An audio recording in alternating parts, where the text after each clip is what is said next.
Good morning, everybody. My name's Pete Wise, and I'm the Business Continuity Working Group Convener for the RISCAuthority.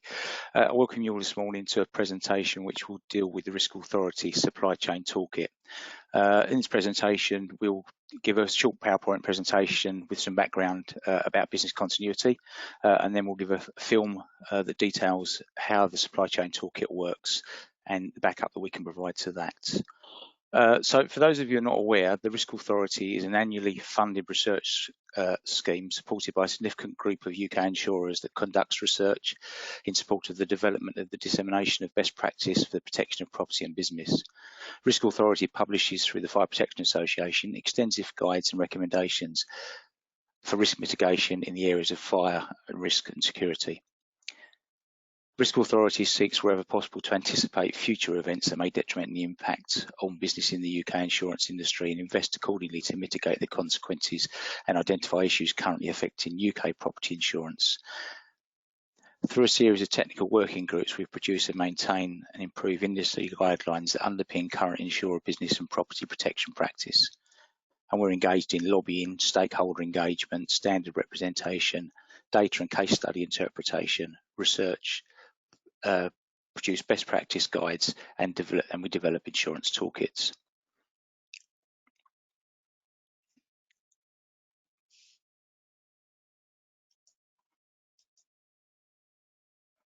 To start this presentation, I will give a short background information about business continuity and where the supply chain toolkit fits into this concept. So business continuity is the capability of an organisation to continue delivery of products or services at acceptable predefined levels following a disruptive incident.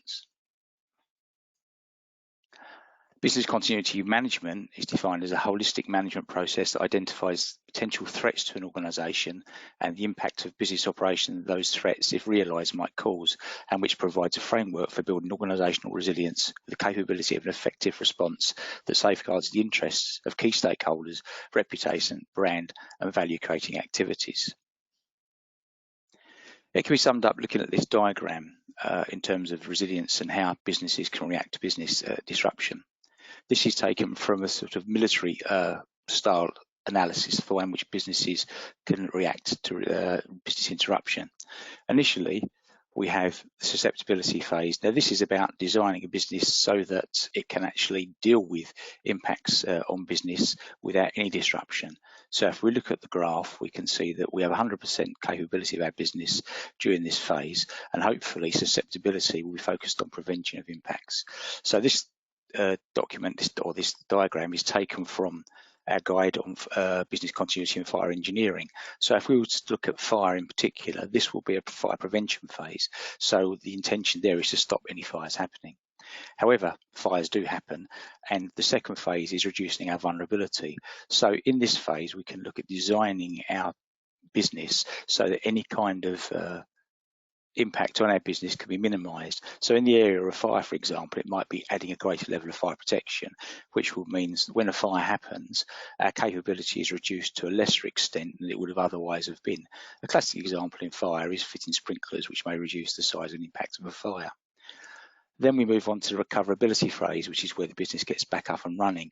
And obviously this will be a function of what's been done in the vulnerability phase and also our business continuity planning, which will enable us to recover the business. So once we get into this phase, hopefully we'll reduce the critical damage and succeed in recovery measures back up to full recovery. So business continuity management is defined in 6 phases by the Business Continuity Institute. The first phase is policy and program management. This defines the company's establishment of policies and guiding principles which the business continuity will be managed by the organisation. This is a strategic level activity and sets out the intentions and the aim of the organisation in relation to business continuity management. The second phase is embedding business continuity. This is critically important because business continuity needs to be embedded in all phases of the business. It needs to be integrated within usual activities and become part of the organisational culture. The third phase is analysis, and this is where the organisation defines its business impact analysis and how it will affect the business should an interruption occur. This is where the business will identify and set standards for the minimum business continuity objectives, what it needs to sustain business during disruption, and the maximum period of tolerable disruption where a business should be able to continue before it goes bust.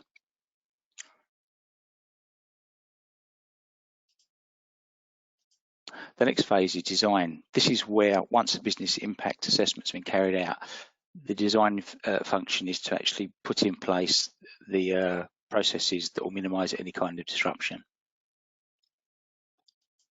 The implementation phase is where the solutions are put into practice, so they're embedded in the business to make sure that they work and are understood by everyone who will need to be involved. And finally, there's the validation phase. This is where the business continuity planning process is checked and validated. This process is vital because otherwise we'd never know exactly whether our plan processes are likely to work.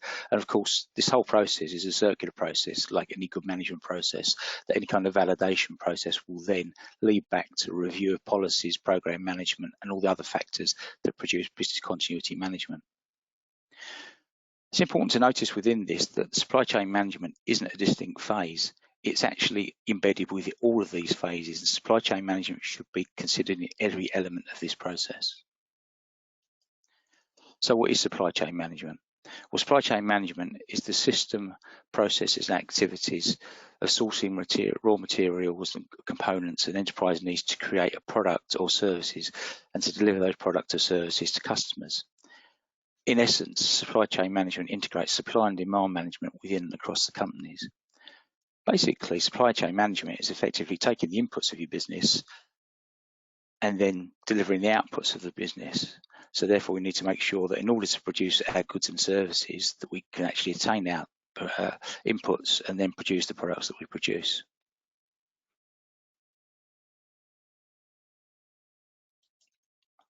And now I'd like to give some examples of some disruptions recently in terms of supply chain that have hit the headlines. And obviously at this time with the COVID crisis going on, I think it's rare to look on a news bulletin to find out someone mentioning supply chains. And I'm sure that once the crisis is over, there will be an awful lot of investigation into how UK PLC and its various businesses could have dealt with this pandemic better and what lessons can be learned.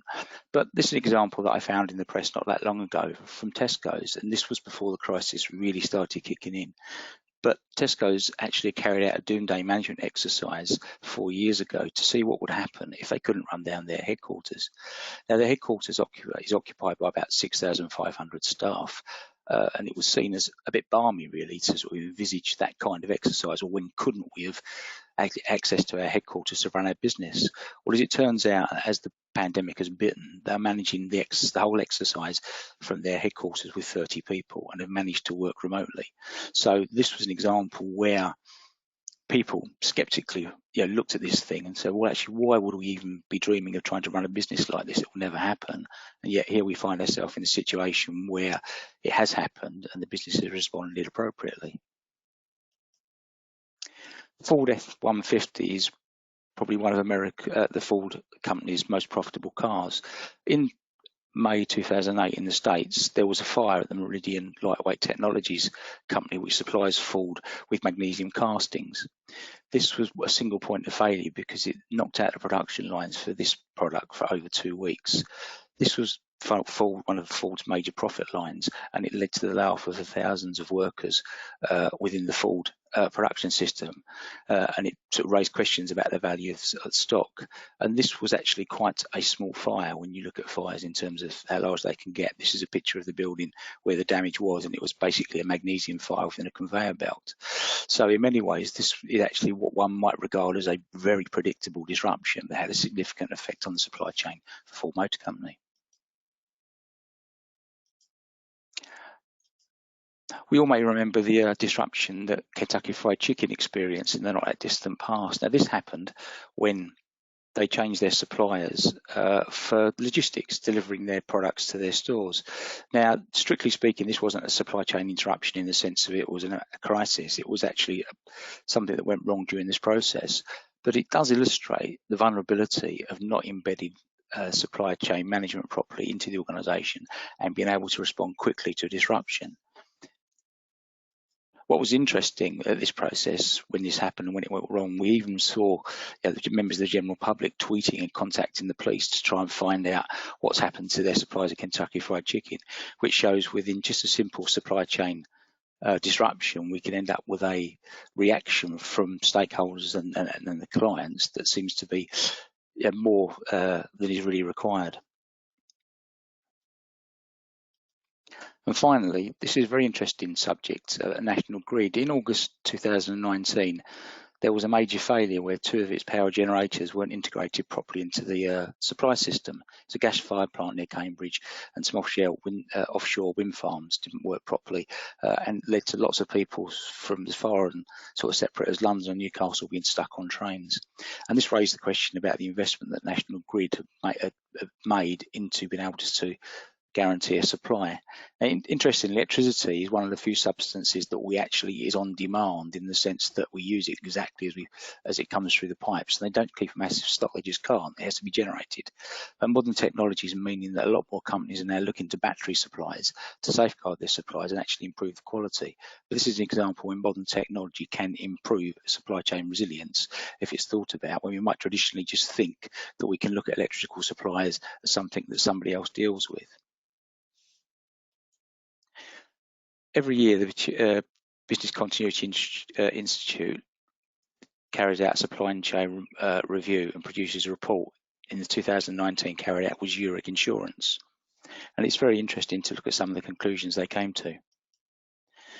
They found that crucially that companies understand that it's crucial that companies understand their supply chains and the dependencies across primary and secondary and tertiary suppliers. They noted that few suppliers understand their secondary and tertiary supply risks. Incidents in these areas are increasing, and that understanding these relationships are key to keeping businesses operational, maintaining profitability and keeping reputations intact. So it is very important that this is obviously the concept, the fact that it's not just your primary suppliers that you need to keep an eye on and understand properly, but supply chains are long and complex. So understanding where supply chains are beyond your primary supply chain is very, very important. These findings paint a mixed picture of companies looking to mitigate supply chain risk. There are areas of progress and others of concern, but it seems clear that business continuity professionals and risk managers must pull together to ensure supply chain issues remain top of the agenda, are tackled throughout the value chain, and suitable risk transfer solutions are developed. I think the recent events with the pandemic are only going to reinforce this, and concentration on supply chain management, certainly during critical issue phases, will obviously increase. And interestingly, in the report, they detail the different areas that companies across the world have experienced supply chain interruptions in the last 12 months. And if we look at this list, top comes unplanned IT and technological outages. That's probably not surprising given the reliance that we all have on modern technology. But second comes adverse weather, and there's nothing that we can do about that to change the weather. But it's interesting that we should be looking at these signs of areas to try and ensure we have appropriate mitigation effects within our supply chains. Also, further down, we look at business ethical incidents and interests of that area. It's not that long ago that the Rana Plaza building collapse happened in Bangladesh, killing quite a lot of unfortunate workers. Now, in terms of supply chain, this probably wasn't significant for the actual throughput of garments, but what it did do was expose concerns over corporate social responsibility and the ethics in the way in which the clothes were produced. So all these issues can actually come back to affect the way in which your company is produced just from a supply chain issue. So managing supply chain risk. The threat of disruption to the organisation's products and services caused by failures in suppliers and their supply chains could be reduced by ensuring that suppliers have effective and adequate business continuity arrangements in place. This can be achieved by including business continuity requirements in supply contracts, seeking evidence of compliance with recognised business continuity standards, reviewing each supplier's business continuity program to ensure that it's effective and adequate, undertaking joint exercises with suppliers, and agreeing realistic service levels for supply disruption. This is about engaging actively with suppliers to understand how they mitigate risks of supply chain interruption. Now, this is where the supply chain toolkit that we developed will be a very, very useful aid in engaging that initial discussion to shape the way in which you want to engage with your suppliers. And of course, there are obvious advantages to a robust supply chain. obviously the maximum fail to prepare to fail is uppermost in their minds at the moment. Consumer confidence comes from having confidence in the products that they buy and the fact that they can rely on their suppliers to produce what they want and when they want. It also supports as the consumer responsibility policies within your companies. The picture there is of the Rene Plaza building collapse, and that really does highlight that clients, customers and stakeholders are probably more concerned than their product about areas around their product than just physically the product itself. If you've got really good supply chain management, you can react to market disruption quicker, and ultimately that'll all protect brand and profits for any one company. Supply chain issues, even if they aren't necessarily caused by a particular company, will reflect on that company. For example, with the Ford example and the Kentucky Fried Chicken example, those reflect on the primary brands, but were not necessarily caused by their own failures, by their failure to understand their business chain, their supply chain disruptions. So RISCAuthority has produced a supply chain toolkit to enable businesses to engage in supply chain management and business continuity. We'll now show a short film that will walk you through how the supply chain toolkit works and hopefully give you an idea and establish in their minds that this could be a very valuable tool for you to use when engaging with your suppliers.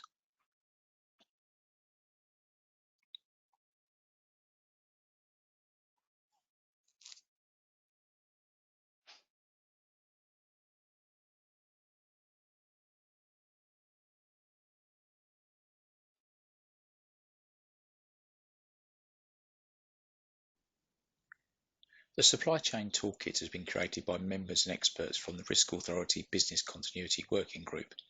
This free-to-use toolkit has been designed to help businesses identify the suppliers who most directly impact on their ability to deliver products and services to their customers.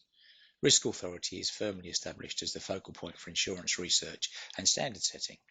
RISCAuthority provides both training and lobbying in the pursuit of raising resilience standards within the business community.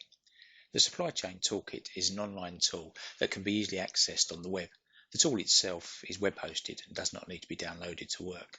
The tool can be accessed from mobile devices and is designed to be responsive for use across all platforms and screen sizes.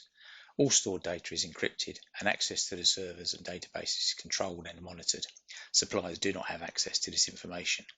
Here, the toolkit is being accessed from the RISCAuthority website. Here is the login page. From this screen, you can set up an account or log in if you're an existing user. Registration is a simple process that will provide access to the toolkit. You'll be asked to provide some basic company information and register a password and create a company account. On this page, you'll also find terms and conditions associated with use of this toolkit.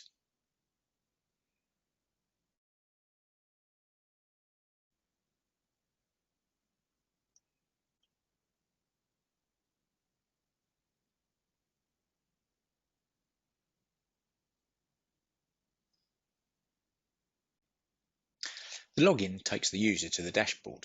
This is the focal point for the toolkit. The dashboard provides direct access to all areas that you use. This page shows the toolkit set up for a fictitious cycle manufacturing company that I've created. You can see that the dashboard shows the company suppliers, the assessment status, what item. The Supply Chain Toolkit has been created by members and experts from the RISCAuthority Business Continuity Working Group. This free-to-use toolkit has been designed to help businesses identify the suppliers who most directly impact on their ability to deliver products and services to their customers. RISCAuthority is firmly established as the focal point for insurance research and standard setting. RISCAuthority provides both training and lobbying in the pursuit of raising resilience standards within the business community.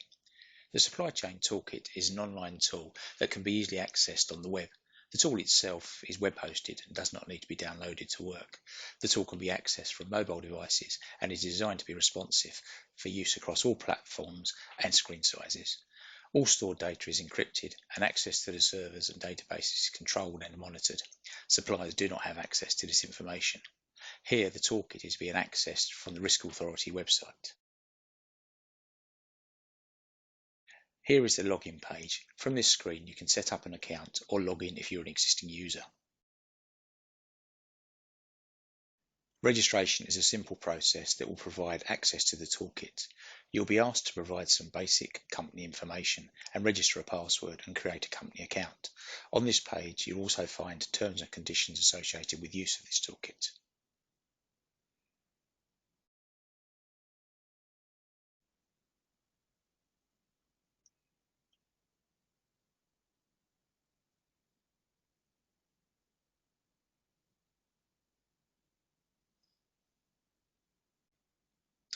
The login takes the user to the dashboard.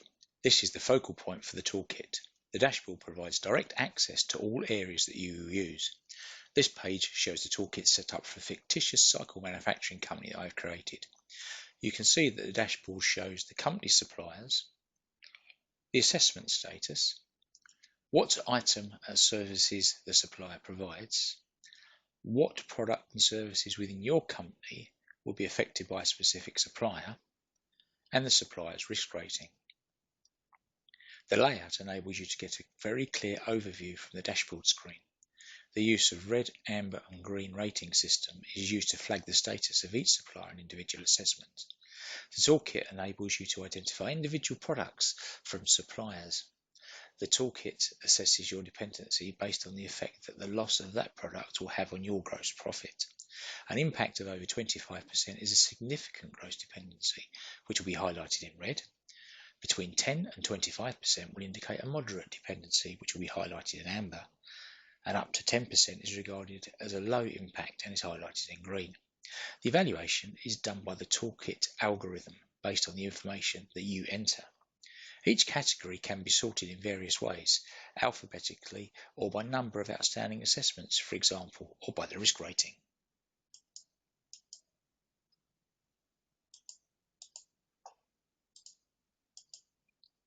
On this screen, you can see the RISCAuthority logo.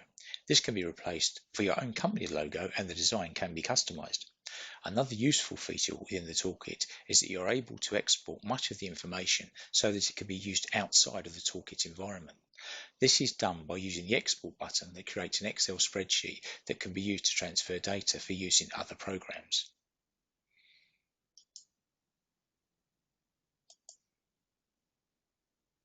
Here you can see that the spreadsheet has captured the information of the suppliers that supply my company with products.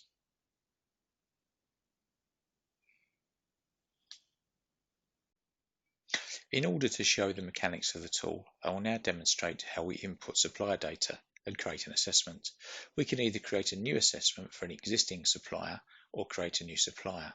In this case, I will create a new supplier.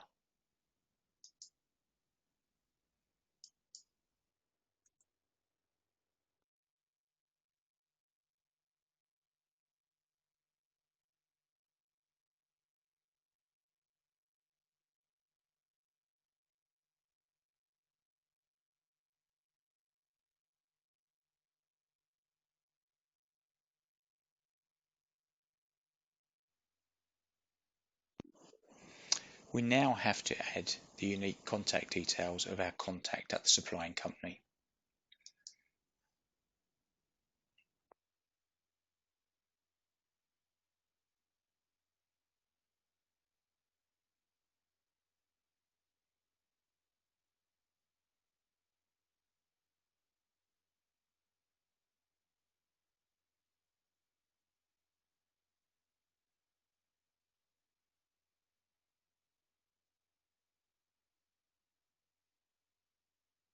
Here we see that Elm Tree Saddles has been added to our supplier list in the dashboard. However, we can also see that they have yet to complete any assessments for the products that they supply us with. This is done by creating a new assessment.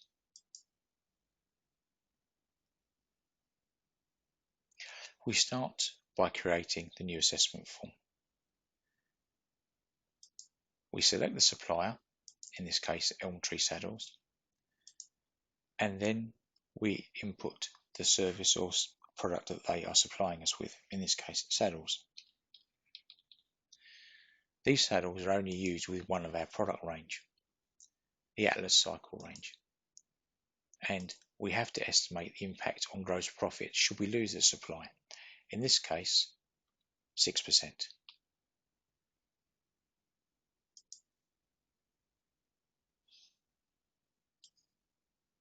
The supplier resilience section has pre-formatted questions which you need to complete. Alternatively, you can email your supplier for them to complete the form. This is an automatic function using the information already created from your supplier.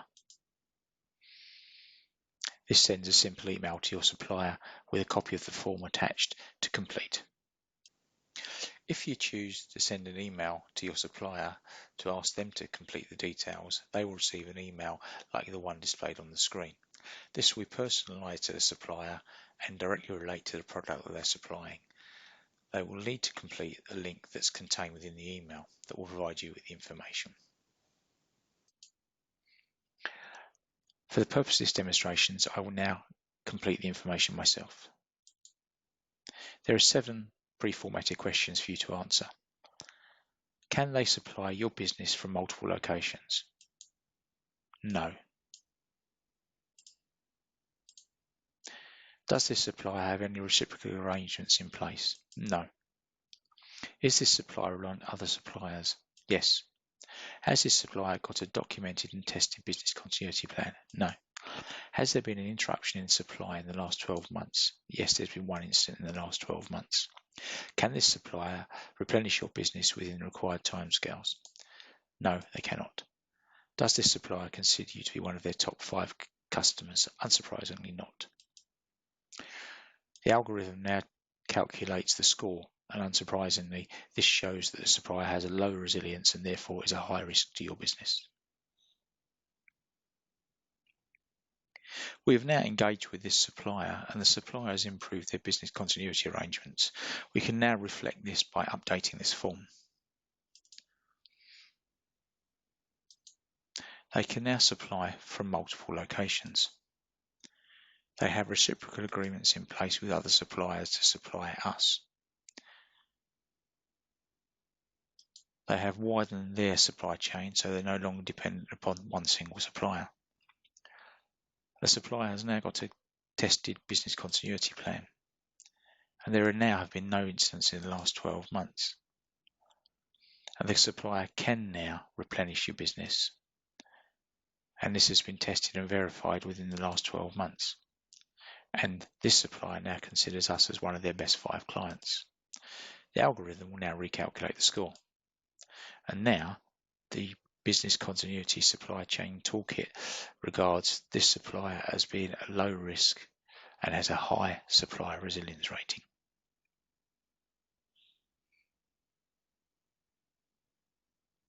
The final section of this form is an assessment of your own mitigation to deal with interruptions in supplies of this product.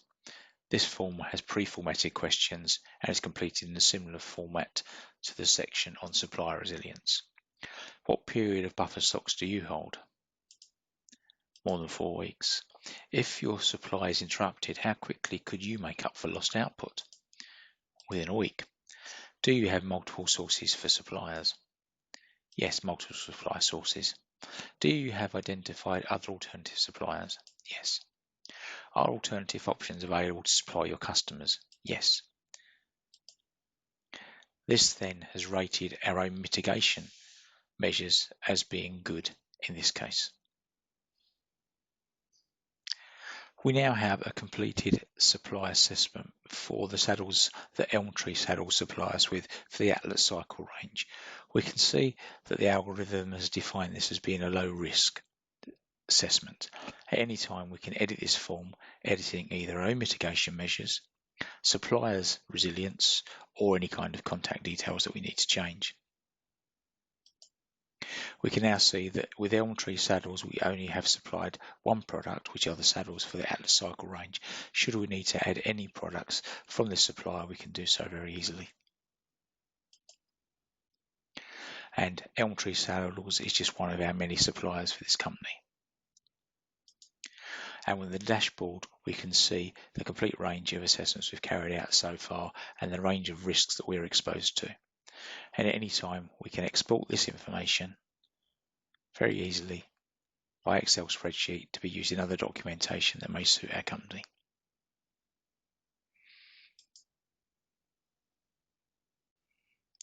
The RISCAuthority Supply Chain Toolkit provides your business with an easy-to-use process to understand your vulnerability to supply chain issues.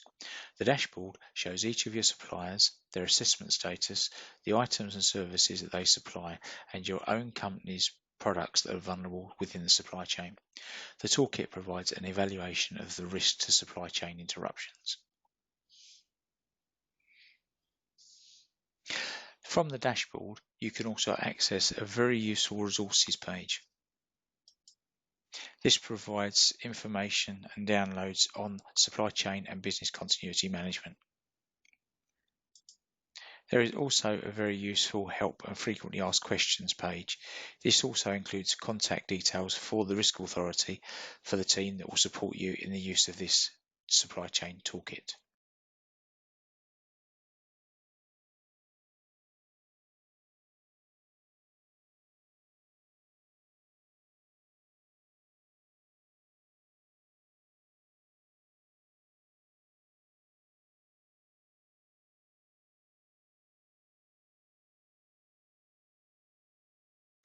So hopefully